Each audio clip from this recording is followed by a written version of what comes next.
আসসালামু আলাইকুম। আজকে আমি রান্না করব পাট শাক দিয়ে ডাল। কোন কোন এলাকায় এই খাবারটি খায় বলেন তো? প্রথমে আমি প্যানে পেঁয়াজ আর রসুন কুচি দিয়ে সরষের তেলের সাথে এটা ভেজে নেব।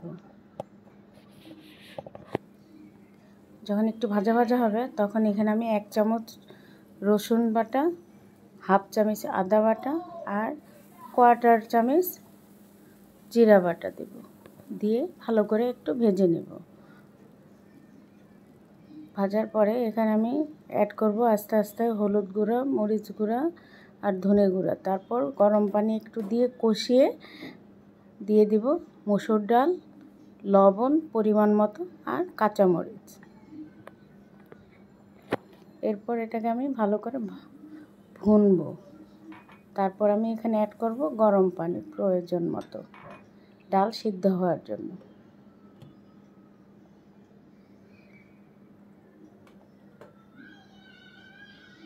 এরপর এখন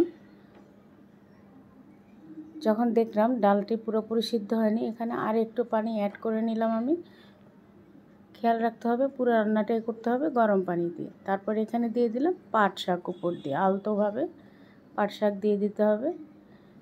তারপর এখানে দেবো একটু পেঁয়াজ কুচি, একটু গোটা কাঁচামরিচ 3-4টি, লবণ পরিমাণ মতো, তারপর দিয়ে ঢেকে দেব।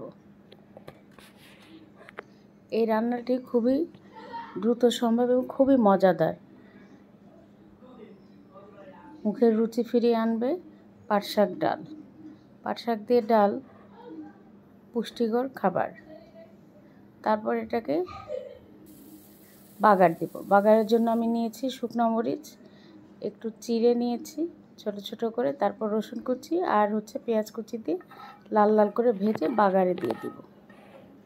ব্যাস হয়ে গেল ঝটপট তৈরি পাট শাক দিয়ে ডাল। সেটা